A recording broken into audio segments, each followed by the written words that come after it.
Welcome into the Tottenham Depot. I am your host, Andrew. You can follow me at Astetka. You can follow us at Tottenham Depot. This is episode 277, and it's just going to continue to be this way for a little while, we think. The bumpy ride is going to continue. Alongside to enjoy this bumpy ride, I've got Todd. He is at TC_Show. TC, what is up, my friend? Any day that you can talk about an outpouring of emotion like we saw at number 17 over the weekend for our beloved Tottenham Hotspurs, a good fucking day. The subsequent shit sandwich that we were all served after said outpouring is a different part of the conversation today.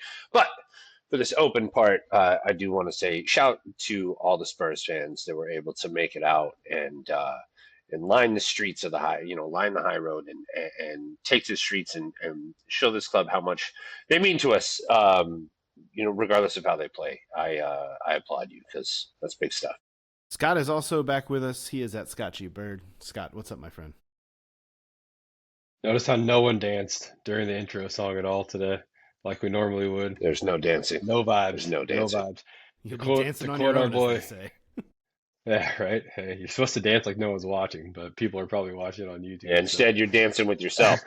Hey, to quote my boy Marshawn, we all love a good Marshawn Lynch quote, and you all know what's coming, right? We're only here so we don't get fined. But we're here. I also, if we want to keep talking about things that are not Tottenham, I have an amazing Marshawn Lynch story from our Seattle days. If anyone would like to hear this amazing story. You know what? Bring it on. Let's get a Marshawn Hell yeah. at the top of the pod here. We don't want to talk about Spurs. So my wife run through a motherfucker's face. Yeah, I mean, right. My wife in her second, she managed the Seattle airport for 2 or 3 years, probably the enterprise location of the Seattle airport, enterprise rent-a-car, right? So she's renting cars all day. This dude walks in. And obviously it's Marshawn Lynch, right? I'll just spill the beans, right? But this dude walks in and everyone's like freaking out and kind of acting weird. And Kat's like the manager, so she's like, "What the fuck are you guys doing? Like, you should be helping this customer." So she like goes up and helps the customer, and she's doing her whole like, "Yeah, you look really familiar. Have I seen you before? Do you rent cars from here? Blah blah blah." And Marshawn Lynch is just like laughing hysterically the entire time, just cracking up. She didn't realize it was him. Yeah, he thinks Kat's fucking with him. So like just doing this bit of like, "Oh yeah, who are you? Do you rent cars often? I feel like I've seen you before."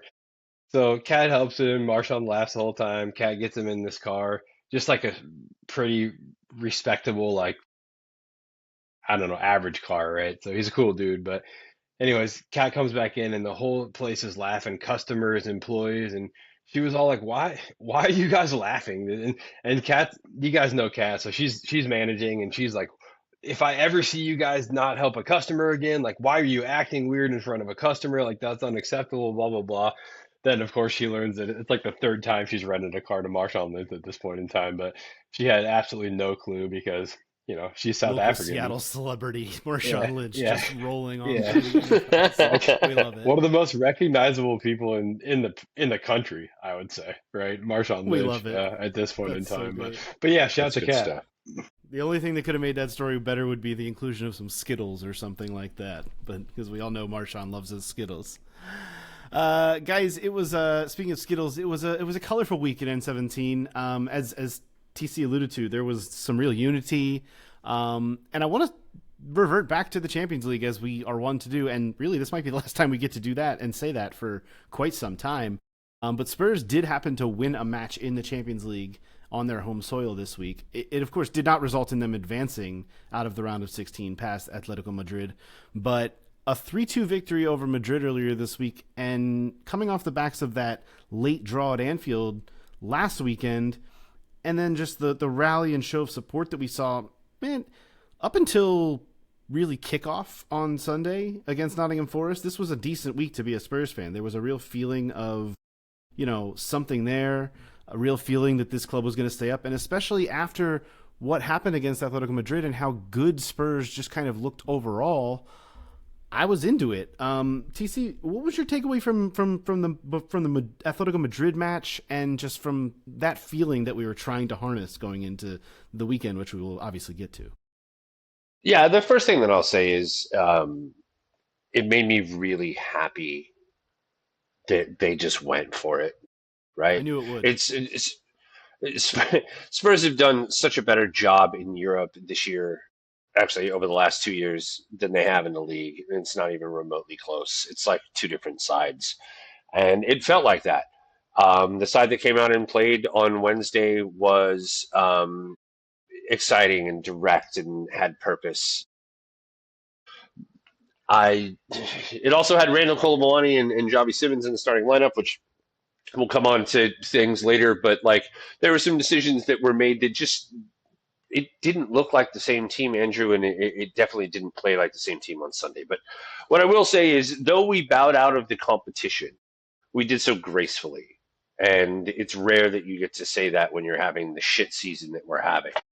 And so it made me very happy. Obviously, the result at Liverpool was a good one. It's really hard to stay positive in the wake of the Nottingham Forest L was just hard to overcome, sir. Yeah, we'll get on that for Um, sure. but as far as the Champions League night, I thought the fans showed up and showed out. I thought the players showed up and showed out, and it was it was a good way to see out our European legacy until we meet again. And We'll put it that way. and they kept a 100% Kept the streak alive. That's home right. record intact during the European campaign, which is saying something, Scott. TC mentioned a couple of names there, and they were the goal scorers from this match. Xavi Simons, Randall Colomwani, Archie Gray obviously played his ass off again. I do want to talk a little bit more about Archie Gray as this podcast goes along. Matisse Tell had an assist in this match. It all was there for them. I think the amazing part to this tie is it was decided in the first 15 minutes of the first leg, obviously, with two slips and just mistakes. This ended up being a 7-5 on aggregate. And when I look at even the two goals that Spurs conceded in this second leg, they were just a microcosm of the rest of the season, just dumb mistakes and not marking a man in the box. And it sucks because when I looked at this as a whole, this was a really nice performance. And all things considered, I feel like this is a tie that Spurs actually should have been in. Yeah, this this result, and I mean the aggregate result, tells me two things, right? One, Igor Tudor got it wrong in the first match, and I think as much as we talk about the players, I think it has to be recognized that. And again, hindsight's 2020, and it's really easy to perch from the future, right, or preach from the future rather. But Igor Tudor starting Anthony and Kinski theoretically cost us this tie without butterflying affecting this shit, as you said last week, right? Theoretically cost us this tie. And then the second thing I took away from this is we have just a gaping mentality problem at Spurs, right? Because to be able to get up for this match is expected. This is a massive European tie in the Champions League. And then again, Nottingham Forest and everything that's come before that in the Premier League as well point to the fact that when we don't have anything to play for, we find it really hard to go out and play football. And that's a huge bummer at this level, because at this level, you should go out and play pickup at the park, five-a-side, and just be frothing at the mouth to win, right? Because that's what it takes to win at this level, right? You just have to be absolutely obsessed with winning at all costs, and we just don't have a squad of guys that seem to have that quality. Some of them do, right? And we can talk about that if we want to, but the vast majority of this team has a massive mentality problem, and I think we've seen that for the last 3 or 4 years, and it's been really easy to throw that out. But I think this is the first time that we can like tangibly quantify that problem down to actual things that we're seeing, right? I think that my main takeaway from this Champions League campaign as a whole, and we saw a lot of the English clubs dipping from this round of the Champions League. Like, it was not a good round of 16 for Premier League teams in the Champions League, but as a whole, I still kind of look at this as that this is the level of the Premier League. Like, the reason that Spurs can compete with an Atletico Madrid in a Champions League tie is because this is the level that they play to every single week. and are prepared for it. Now, obviously, it's not going well for Spurs in the domestic campaign and hasn't been for 2 straight seasons now, but they can still go out on these European nights and compete with these teams. And to me, that just speaks to the level of the competition and where they are. Good Premier League teams are going to be able to compete with good to decent to even slightly better than them teams from other leagues like La Liga, Serie A, et cetera, because of the stature that the Premier League has, I think, throughout the European continent. And I think Spurs showed that to some extent, especially in this match. And again, I was just kind of shocked that they hung in it and kept my interest in this second leg for as long as they did. Obviously, the last 15 to 20 minutes, the thing was pretty much sealed at that point. But up until that point, I actually had a moment where I was like, damn, they're not actually going to do this, are they? And they actually did fill me with a little bit of that slight belief just by the way they went out and played on Wednesday night. I want to talk a little bit before we get into Nottingham Forest and the fallout and everything going on, and just talk about the kind of carryover effect that Wednesday had on the rest of the week leading up to Nottingham Forest. We saw a post from the social team over at THFC Flags, and all the players were sharing it. The club got involved in this real just moment of togetherness and unity and a real show of strength leading up to this match. And TC, you alluded to it. There was, crowds and crowds of people, thousands upon thousands of people gathering on the high road on Sunday prior to this match, welcoming the team bus in, and just a lot of this feeling of we can do this. We can do this together. We're going to show up. We can't control what happens on the pitch, but as a fan base and as supporters, we are here for this club because it's what we do. I felt it. I was pumped for the Forest match. And yeah, again, we're going to talk about what actually happened on the pitch, the stuff that we can't control. But for what Spurs fans could control, I was impressed, and I think it was a great showing by the supporters. I completely agree. There was a letter that circulated towards the end of the week that ended in "all together, always," and it was just essentially a decree by the fans that stated, the badge on the front is always bigger than the name on the back, and we all buy into that, and we'll bleed for this badge, and we know you will too. All together, always, basically, which is a thing that Cudi Romero says regularly, and signs off a lot of his posts that way. And it was cool to see the captain's word used in that way. I got to say, as cool as that was, you mentioned that we're gonna come on to the game itself, but I don't think that as important as the game was, I don't know that the result of that game was nearly as important as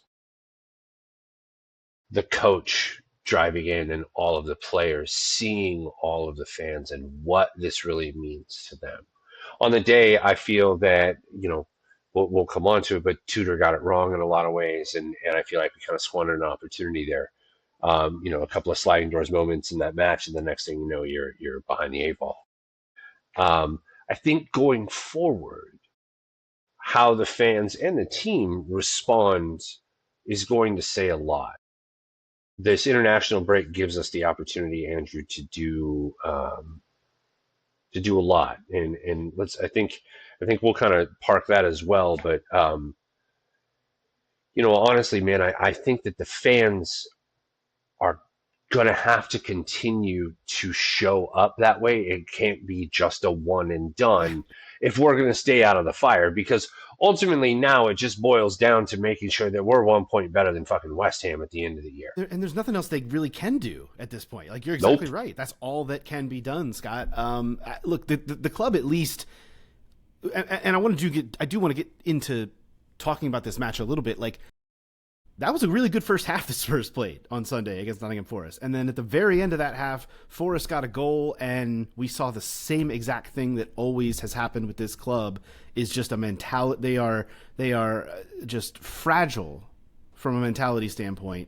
And they crumbled after that moment. And look, I at least want to say it was nice to see the team carry the momentum of the build-up into the first half, which was very up and I mean, it looked like a basketball game for periods of time in that first half. It was Yeah. up and down the pitch. Both teams were into it. You could tell that our good friend Michael Oliver was gonna let things go because boy, did he let things go. It was an extremely poorly officiated match, Todd. I will say that. He was awful. Who's surprised? Not a single person. But guess what? He was also consistently bad. Like there were a lot of things going. That doesn't make him good. No. I'm not saying it does. I'm not saying it does. I'm saying he was consistently bad because there were so many things that he just let go, and I don't think that was ever going to favor Spurs. A more physical, rough and tumble contest. Again, they kind of showed that they weren't up for that either. But when that first goal went in late in the first half, that was kind of all she wrote. And I think that's the biggest problem that we have with this club is that when they fall down, they don't tend to come back. So you really, and I mean, it's convenient for the narrative that we're painting, and I get that. But like the biggest issue with that first half was not the fact that we gave up a goal at the end of it. The biggest issue in that first half is that we squandered 4 fucking chances to put the ball in the back of the net. And if you squander 4 fucking chances to put the ball, well, no, they don't. They don't. One it has a causal relationship. When you don't put 4 of those chances, 1 of 4 of those chances in the back of the net, the fact that you give up that goal at the end of the half paints the narrative that allows you to be like, oh, this team crumbles when shit gets hard. Well, the problem is that we didn't put the fucking ball in the back of the net. There were literally 4 times in that first half that we should have scored. And I don't care who you are, what team you are, the mentality monster of the treble winning Man United side. It doesn't matter. When you fluff 4 fucking chances and the ball doesn't go into the back of the net and then you give up a dagger on the stroke of halftime, like that's hard for any team to overcome, let alone one that's in the middle of a fucking relegation battle. And then you come out, and all of a sudden, Michael Oliver starts blowing his whistle, and it's not good, and it's changing the pace of things, and you give up another one, and then the next thing you know, you're behind in the game, and in all facets. That's where we found ourselves, man. And I came out and I said that I would have much rather have seen Randall Colomwani start instead of Richarlison, and have relegation battle Richarlison come on for 60+ minute chaos action as opposed to trying to pretend like he's a legitimate starting striker in the Premier League. And like that, I don't know if RKM was tired or what the situation was, but like, I think that really screwed us. I think he does a better job of holding up a lot of the chances that Richarlison fluffed in that first half. And I think he finishes at least one of the chances that Richarlison had to finish with his feet in the first half and didn't. Honestly, not starting Xavi as well, I think was an error. And again, we don't have the details. We don't fully understand why things happen the way that they do, right? But seeing how aggressive Forest had set up, right? 2 attacking fullbacks, Morgan Gibbs wide in the 10, like they were clearly going for the match. And Xavi has been the only person that breaks us in transition all season long, right? So I thought we missed some really good opportunities by not starting him. Probably a failure across the board from the manager on down. And it goes back to, again, we keep talking about it, but the fluff chances, that's a mentality thing in this magnitude of a match. The switching off to concede goals, that's a mentality thing in a match of this magnitude, right? It's Troy Deeney came out and said a couple of weeks ago, and I think I shared it with the group, right? But he essentially said, I've been in many a relegation battles, my friends, right? And I will tell you right now, it takes like a really, really, really strong mind to be able to survive those moments, right? And he said, I just don't think, as someone who lived and breathed the game, I don't think I see anyone at Tottenham who's prepared for what I believe is required to survive a relegation battle. And I think we're seeing it play out in real time, unfortunately. Yeah, but Troy Deeney also said that he was a better striker than Harry Kane. So you take what that motherfucker says with a grain of salt. So I see where you're at, and honestly, kick fucking rocks, Troy Deeney, because we got relegation battle with Richarlison, and I think there's enough games down the stretch where that guy's gonna win out. I'm just telling you what it is, man. And is a friend of. He knows I mean, listen. Sir Richarlison. I'm not saying that he's not. He does know him well. They were Watford homies together. They went through a relegation battle or two together. So I don't know what he's talking about.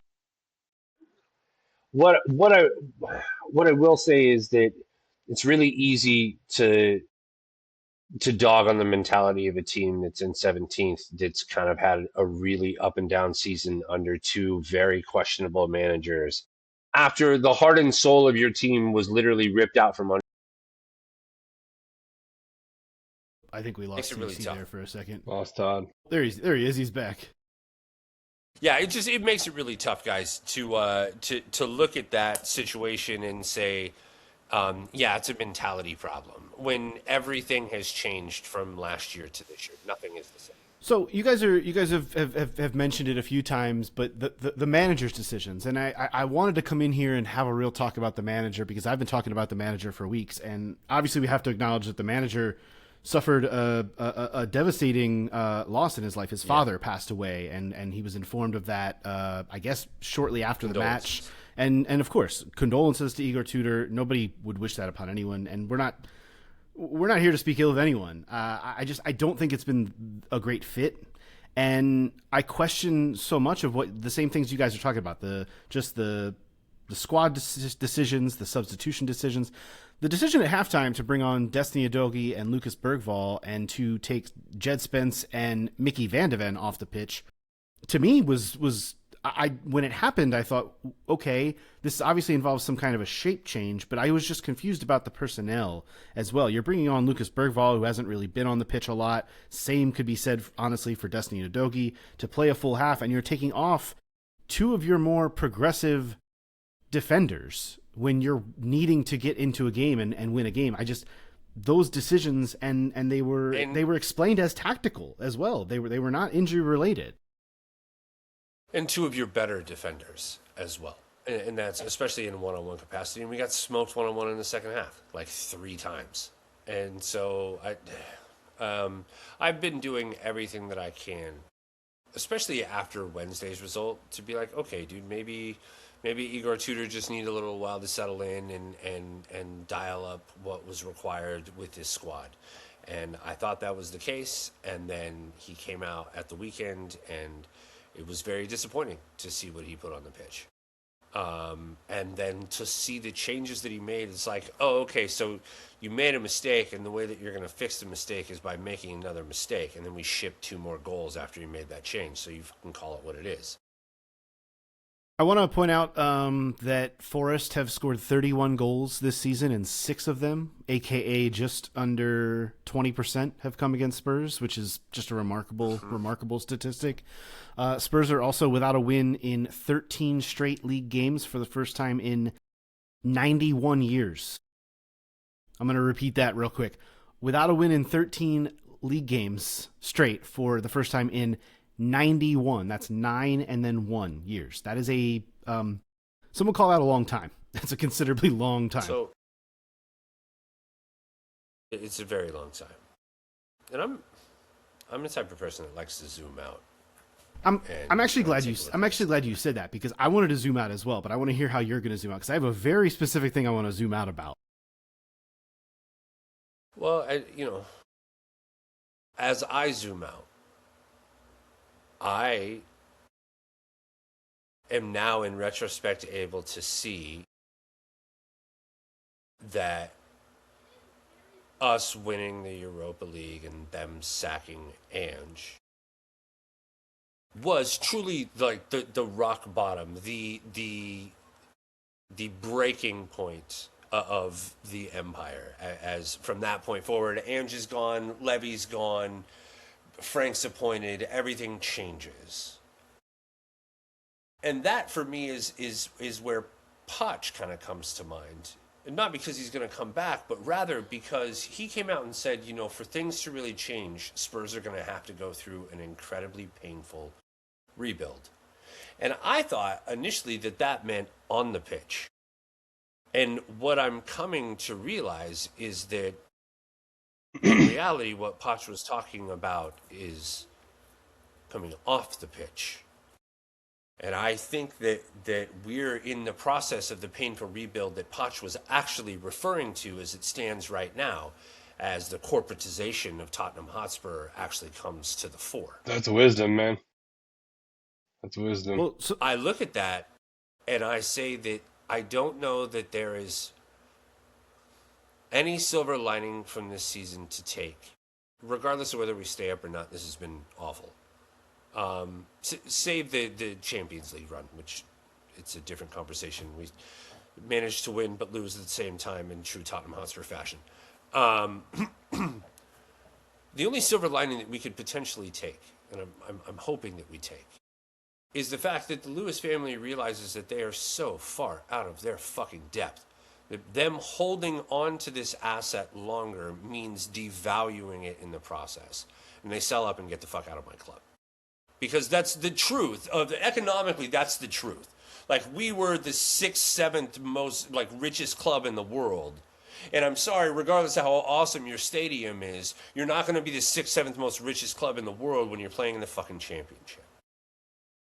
So, you're going to lose so much in terms of player, in terms of valuation, in terms of sponsorships across the board if you maintain this course. Like, anybody with any sort of business acumen can look at them and say, you guys are fucking up and need to do something about it, or you're going to piss away millions of dollars, literally millions of dollars. So that's the only thing that I'm looking for, Andrew. That's as I zoom out, that's what I see, and that's where I hope it goes from here. So my zoom out involves backbreaking, crippling narratives. And honestly, you could go back to Sunday and just look at Morgan Gibbs-White putting the ball in the back of the net, a player that Spurs went after and couldn't land in the summer. You can go back even further and just look at how many goals Eberechi Eze scored against Spurs this season. Another player that Spurs targeted in the summer, weren't able to land. Take a look at Antoine Semenyo, another player that Spurs went after in the summer, who not only scored a last-minute winner when he was playing for Bournemouth, but then scored against them again after he transferred to Manchester City, which, by the way, is exactly how Manchester City set that transfer up to go. Like, no holds barred. That was exactly, it went perfectly for them. That is exactly how they wanted it to go. 3 players that Spurs tried to get, were not able to complete the transfers for, and 3 players who have absolutely broken them this season in multiple ways. And to me, that is kind of the overarching. I know it's very like neatly packaged and there's a bow on top of that box that I'm delivering here from a narrative standpoint. But it kind of fits, does it not? Like, that box kind of, like, you're staring at that box and you're saying, no, that does kind of sum things up, because that is really just the way things have gone this season. It's like every single, it's something worse than Murphy's Law. Like, it's beyond that to this point. And that is just kind of how this narrative has gone. And now you get to a place where it's 7 matches. It's a 7-match sprint. That's all you have in front of you. It's 7 matches in 7 consecutive weeks. And if you don't do what you mentioned earlier, TC, is finish 1 point above West Ham, or maybe it's Forest, maybe it's Leeds, who knows? Maybe one of these teams can get dragged back down. But if you don't do that, the devastation and the backbreaking gets even more costly because of all those things you just said. The not just the financial ramifications, but just the ramifications, the ripple that it would cause for Spurs to go down would be really something to witness. Yeah. Yeah, I'm not even in a place where I really want to think about that at this point in time. Like I said, the only thing that I'm looking at here is, you're right, it's a 7-game sprint. The only solace that I take is we are 1 point ahead of West Ham, and we're, like 11 or 12 goals better than they are, somewhere along those lines. And so it really is hold on for dear fucking life. Now, the nice thing is we are Tottenham Hotspur. And so in the event that we are able to windmill to the fucking finish line here and stay 1 point ahead of West Ham, Scott, we have the ability to rebuild very quickly, as Man United has shown us. We have the ability to change our fate very quickly. It requires a changing of the ethos of the decision makers in this organization. But if by some fucking miracle they actually make good on one of their promises and do break the wage structure to make a substantial difference in our position to, from a free agent standpoint, then we're right back in the thick of things. We get, the myriad of injuries that we've experienced over the last 2.5 years. It isn't going forward. We have, assuming there's no data center next to the training ground. We bring in some fresh bodies in positions that are actually positions of need, and are Premier League proven players that are on, wages that people of their caliber across the league are expected to earn. And we're having a different conversation. Like, all of these things are plausible outcomes. It's just a matter of changing the way of doing things. And I don't know, Andrew, if that's going to happen. But the possibility is, as bad as it is right now, if we are able to stay up, it could change positively very quickly. And honestly, on the other side of the coin, if we do go down, I also think that there's things that you can take from that pretty traumatic experience. Not, trauma is an awful word to use because there's real trauma in the world, but from a sporting perspective, the traumatic experience of going down, and find some positive in that. I mean, you've got a young squad, you've got a squad full of guys who could thrive in the championship as starters each and every day right now, right? And it would really benefit from that type of football. But there's massive ramifications beyond what's happening on the pitch, right? As Todd's talked about, especially from a corporate perspective. But I also think to pull from Todd's conversation, or Todd, what Todd mentioned earlier, let's say you do go down, right? That might be the thing that actually gets the Lewis family to sell the club, right? They know at this point in time we take what we can get and we walk away before it gets worse, right? I highly doubt that, but They're not these are going to things sell that if they can go down, happen. though. I can't imagine they would do that because the value of the club would not be there for them to sell in the championship as opposed to it being a Premier League squad. Yeah, they have to roll the would dice also and be think they'll. easier to sell. It would also be easier to sell in the championship as it would be as a Premier League. My thoughts are Potentially, just, but not for the price that they're going on. Is my only question. That is not the conversation that we're having. The thing is that the price that they want is out the window right now. It's gone already. Right now, that price is gone. Well, but they're not looking at this from so a it's like- sporting outlet anyway, and that's kind of, I think, the bigger problem that we've all had is that they're looking at this more of a business, and the business parts of things are still there. You've still got a racetrack underneath the stadium, you still got NFL games coming in, you still got concerts, like all of that revenue is still coming in, and that's actually what I think will allow the club to, to bounce. It's still going to be devastating financially for them if they do drop. That will allow those right. Those things will allow them to do the right things and get back up. Hopefully, you say that, but that's not how the money is being allocated currently. What I'm saying to you is the Beyonce concerts and the fucking racetrack that goes into a different portion of the portfolio, and that's not impacting the product that we're seeing on the field virtually at all. But it's going to impact the they price borrow of off of that. What's paying for the product we're seeing on the field is the most expensive fucking tickets in the Premier League and a 7-figure gate every weekend. Yeah. And so for them to pay the wages that they're paying versus the other teams in the league, to make the money that they're making, to charge the price that they're charging, and then to pull their fucking pockets out when it's time to pony up pisses me off, man. As I mentioned, it's an extended. Go ahead, Scott. Sorry. No, I was gonna say, and on that note, anytime they do take money off of everything else that creates revenue besides the football itself, they borrow it off themselves essentially with interest, right? So they're not even willing to take a loss, right, to improve the football club. They say they're willing to put money in from the other side of the business, but again, they do it as a loan to themselves with interest, right? So if you really cared enough, you would just take a loss and invest in the football club, right? But they're not willing to do that. So, I'm with Todd all the way Chelsea. here. Yeah. As I mentioned, it's not. We talked about this last week. What makes this even more painful is that you can't just flip the page because there's now a 3-week break before the next match. The Spurs are not going to be back on the pitch until April 12th, coming off the international break. But also, thank God there's not another game to some for 3 weeks. to some extent, yes, because it does allow you to perhaps get, and look, there have been some injury updates as well, which we're going to come on to. But the match back is a trip to the Stadium of Light. It'll be the first time in more than 9 years that Spurs have traveled to face Sunderland away in a league match. And yeah, like I said, 7 more matches in 7 straight weeks starting then. The real kicker of all of this is, and I know this has been mentioned in many different forums, but when the Premier League does return, Wolves are actually playing on the Friday coming back.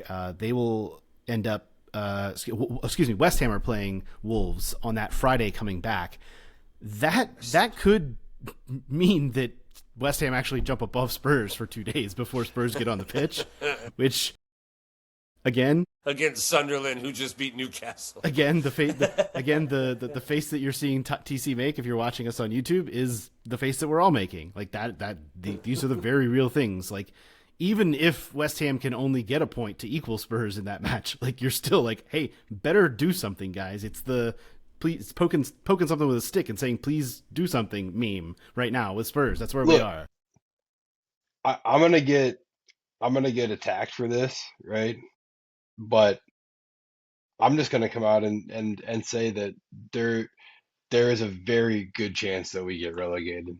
And I say you're not going to that, get attacked for it, my friend. It's at this point. Well, I mean, the numbers say that it's essentially like a 1 in 4 shot that they do. I mean, that's a good chance. I think, I'm just trying not to talk about it because I don't like to speak negative things into existence, Scott. We all know that it's a very real possibility. But what I think I'm saying is, like, I think we actually do. is maybe what I mean by that, right? Which is fair. I think it's going to happen. I think it's going to happen. And I look at the fact that we haven't won a Premier League game this calendar year. If you split the season in half, a first half, the festive period, and then the second half, and we all know that stuff actually matters. In the second half, we are bottom of the table, right? Dead bottom of the table. And as Todd said, we have Sunderland coming up. After that, we go. I think we have Brighton at Brighton home. after that, and then it's away to Wolves. Then it's Wolves. Is never, and then it's away to Villa. That's a tough one for us. Away to Villa is a loss. Leeds is a toss up. Chelsea smokes us. I think Everton gets us too, right? So it's hard to find points on the board right now. Is the point? So it really is. Before we go down that road, can we please talk about how many people we might actually be getting back? Yes, because there's a decent chance that this lineup looks entirely different the next time that we take the pitch. So let's get into the big injury news first of all, and I actually want to start with Guglielmo Vicario, who is going to be having hernia surgery this week. He has apparently been playing through some pain over the last few weeks, which, look, I'll just say it, doesn't change any of my thoughts on Guglielmo Vicario other than salute to you, sir, for playing through pain and trying to make the effort. Like that I respect and will honor that 100%. It does not change. And maybe this has compromised him in some way and has made him struggle more this season. And could that be a justifiable excuse? Yes, absolutely. As someone who has had multiple hernia surgeries himself, dealing with the pain of a hernia is not something that is fun. And trying to play high level Premier League goalkeeper in that position cannot be fun. The part of this that I, again, admire, maybe too strong of a word, but the fact that he's waited until this moment and he's decided we're going to do this now, and I'm going to miss my time that I could be spending with the Italian national team as they try to make a World Cup push. Instead, I'm going to have surgery and try to recover, and he's going to try to be back for this Sunderland match in a few weeks, which who knows if that'll happen or not, but word is he could play in that match, maybe just miss one. That would really be something, and I think that's something to, like, again, just a tip of the cap to Guglielmo Vicario. If it does turn out that he has to turn the gloves over to Anthony Kinski for a match, that would be interesting. But I'm interested to hear your guys' thoughts on Vicario's injury, because this is one that kind of was announced out of left field, and it's also weird that it was announced that he had this injury prior to the Forest match that he still just ended up playing in. Yeah, it's all weird. It's kind of par for the course of the Spurs medical staff. Fucking yakety sacks every time you pay into those guys. I don't want to. All I know is this: Vicario is our number one goalkeeper, and without him, we're not as good as we are with him. Regardless of what you think of him as a goalkeeper, I appreciate your perspective on that, but that doesn't change the fact that he's the first name on the team sheet right now. And I agree with exactly what you're saying too. Yeah, despite everything that I believe about Vicario. Yeah, and so I look at that and I go, well, fuck, we're for a relegation push, I want the guy in between the pipes if he's good to go. So it's an interesting conversation because I would have to think that he chose to do this now because of what's to come this summer, right? I think if you look at from his perspective, the Italian national team, Donnarumma will start in these playoff matches, right? There's no question about that. And then Vicario goes to the World Cup. So as a second or third keeper. So, part of me wonders if he does it now to make sure that he's in contention for a call up. Maybe it's just gotten to the point where it has to be done now and there's no option, right? I'm speculating here, but I would only imagine that this summer is a big decision as to why he just pulling the ripcord and doing it now. But the timing of it too, to do it during this international break when you can come back and be ready at least for maybe 6 of these final 7 matches, I just think is an interesting part of this. The other injuries that I think, go ahead, Todd.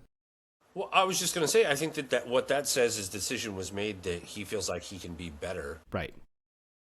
When he gets coming back, and that would be the hope. Because, I mean, however you want to look at this, Vicario will be on the walls in Tottenham Hotspur for the rest of his life. And there's nothing anybody can say about that. No, not at all. Not at all. And so because of that, he has, and we all know he's leaving this summer, and that's great. The rest of this is a job interview basically for him. He's out there doing a showcase. So he wants to let everybody know, like, not only is he going to be able to make that Italy roster, assuming that they can get past Northern Ireland, no promises there. He's trying to figure out, who's going to pay him top dollar to go back and start every week in Serie A. So, I mean, we'll see how it goes. The other injuries that you alluded to, obviously, Spurs are starting to get the wheels moving on maybe getting some players back. It sounds like Rodrigo Bentancur is getting close. It sounds like Mohamed Kudus is getting close, which is a player that, honestly, some of us forget even exists sometimes because he's been out for so long. That's the one I've been waiting on. And the other interesting name that's been brought up that, Igor Tudor said earlier in the week that could play before the end of the season is James Maddison, who has been doing work on the field, not only running and sprinting, but work with a ball. And boy, if you can get James Maddison maybe for the final 2 matches or 2 or 3 games of this campaign and provide a little spark, that would be something to really look forward to as well in this effort to stay up. The one player that has not been updated on really much at all is Dejan Kulusevski, and that's the one that I think is still just has a lot of us scratching our head as to what exactly is going on. Well, as you may or may not have seen Andrew on his very graphic Instagram post, he's dealing with patella tendon issues, and shout to Flab and the guys over at the Finding Cock and the lab. They had a sports physio on there, a football physio specifically, that talked about, what injuries are the worst to come back from, and outside of Achilles, anything with the patella tendon is just brutal because, oftentimes there's, you don't get everything taken care of in the first pass, and there's pain, and it takes a while, and there's second procedures and third procedures, and that's kind of exactly what we've heard coming out of the Spurs camp about Decky, if we've heard anything at all. Yeah. And so, God, I just wish that guy well. It's really tough. This was supposed to be his year to lead his country into a World Cup as well. He was on the cusp of doing that, and it's just the timing's super unfortunate. We hope that not only that he can get back and play in a Spurs shirt, but that he can get back and be the player that he was prior to the injury. So here's hoping. I basically hope all these players can come back and help, but it's just, again, this waiting period during this international break is going to be a really important one because It's 7 matches, and we read them off. I mean, it's Sunderland, it's Brighton, it's Wolves, it's Villa, it's Leeds, it's Chelsea, it's Everton. You're going to have to find. What are we looking at? You're going to have to find 8 or 9 points out of those 7 games, you think? No. If we're just worried about West Ham, we're going to need 5. We need 5 points. That's still asking a lot, I think, but I hear you. I said what I fucking said. I'm not happy about it. That's just you asked how many, and that is the realistic number that we need to stay up. We'll see if it happens. I want to, before we get out of here, talk a little bit about Spurs Women as well, who, look, Scott, what's the one rule when you play Manchester City on the women's side of things? What's the one thing you cannot do? Well, the one thing you definitely can't do is leave your microphone muted when you're asked a question on a podcast. I do know that. The answer I was looking for was let Bunny Shaw score. I'm sure that's what you were saying. That's what I said. Yeah. I said the one rule is Bunny... that you attack Bunny Shaw and make sure that she's unable to do anything right. I want to say, I almost said injure Bunny Shaw. That's just horrible. You attack Bunny Shaw. You tie her shoelaces together. You do what you got to do, right? Well, this match did not go Spurs' way, and I don't think we would have expected to against the leaders City, but Bunny Shaw scored 8 minutes in, and then in the 15th minute, I thought, okay, this is going to be a fun match to watch, because Drew Spence, who was returning from to the starting lineup from her red card suspension, of course, came off the bench last week, but back in the starting lineup for the first time since the red card suspension, lofts this beautiful pass, this beautiful arcing pass onto a run of Olivia Holt, who is in on goal and equalizes 15 minutes in. And I thought, let's go. Spurs Women are back. We're here to play today. And 6 minutes after that, Bunny Shaw had a hat trick. Spurs were down 3-1 and ended up being down 5-1 before halftime. It was never really close. And as Todd just kind of chuckles to himself, Beth England did add a late goal on an assist from Matilda Vinberg, but 5-2 was the final in this one for Spurs Women, as they just kind of never were able to stop. And interestingly enough, if you look at the statistics of this match, Manchester City scored 5 goals and only produced 2.5 goals worth of XG. Spurs Women actually produced more XG in this match than City's Women did, which is a little bit of a Bunny Shaw problem again, because she just defies logic with the XG. It's 100% a Bunny Shaw problem, and I mean, it's on the women's side. There are less teams, right? So, because of that, the levels are just so much clearer cut from the cream of the crop to the rest of the crop. And as many strides as the Spurs women's team has made this season, and over the course of the last few seasons, to be fair, there is still about 2 or 3 levels between what they're doing and what Man City's got going on. So hopefully they continue to track them down, but for the time being, it was a valiant effort, and we live to fight another day. Well, you're going to live to fight another day going into a North London derby at the Emirates this Saturday and facing an Arsenal team who has not allowed a goal in quite some time, and they have kind of finally found their stride and are aiming to chase down Chelsea for that last Champions League spot. Spurs are likely not going to catch Arsenal this season. They now sit 6 points back of them, but will get a chance to at least get one on them this week in the North London derby. A little bit of off-the-pitch news. We saw the Asian Cup completed this week. Congratulations to both Toka Koga and Maika Hamano, who won the Asian Cup with Japan over Claire Hunt's Australia team. Unfortunately, there's an addition of injury to insult for Claire Hunt. She suffered a right knee injury during the Asian Cup, is going to undergo surgery and miss some significant time. So a real bummer.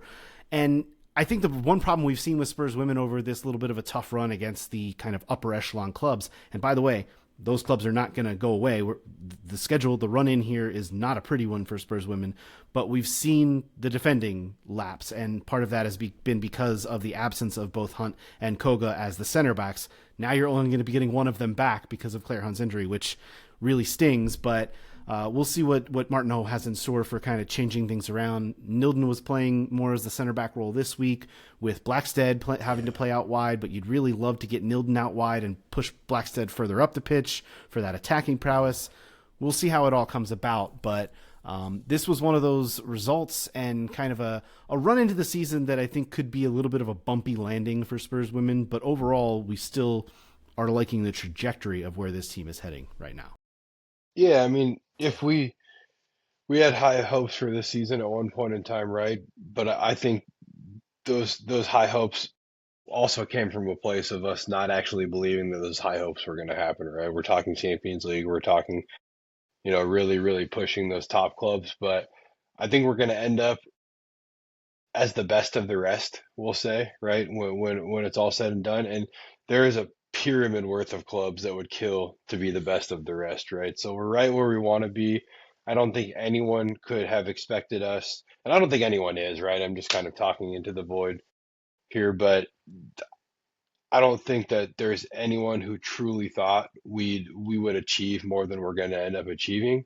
And I think we're going to hit our goals, and I think we are going to be well equipped to add a couple of big pieces over the summer and give this thing another go next year. And like you said, the rest of the season, these clubs are not going away above us, but next season they're certainly not going away, and they'll continue to improve and they'll get stronger, right? And so we we pass the buck or pass the ball over to the ownership group to see what they want to do about that, right? But ultimately, all I'm saying is this team had a fantastic season, regardless of what happens the rest of the year, and have a lot to hang their hat on. And they'll obviously get a chance to knock off Chelsea in the FA Cup coming up here in a few weeks in early April as well. So something to look forward to there as well. Maybe they can, shock the world and do that. That would be really cool. We have got fewer games to talk about over the next few weeks. We're obviously going to talk about the women, but the men, as we've mentioned, are on an international break. So if you've got questions you want to get off your chest to us, let us know at Tottenham Depot on the socials. You can also reach out to us by leaving a review and a rating on the podcast app of your choice. We will see it there. You can also just drop a comment on the YouTube page as well if you're watching us on YouTube at youtube.com/Tottenham Depot. We will be sure to get to those questions over the next few weeks. I also, we didn't have time to do it tonight, but we've got the time over the next few weeks. I do want to dive in a little bit more on some of specific players that we are looking forward to seeing going forward. The main one of those is the guy that I'm just going to tease this right now.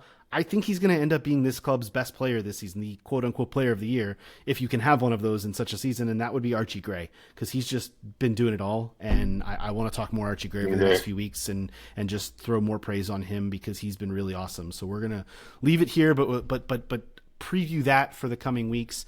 That is going to do it for this episode of The Depot. As I mentioned, be sure to check out our episodes on our YouTube page. Leave us a rating and review on the podcast app of your choice, and follow us on the socials. You can follow Todd on the socials as well. He's at TC_Show. You can follow Scott at Scott G. Bird, and you can follow me at A. Stetka. Most importantly, follow us at Tottenham Depot for all the latest podcast info. That's going to do it for this week. We will talk to you next week, where we hope to have better news. This has been the Tottenham Depot podcast. As always, come on, you Spurs.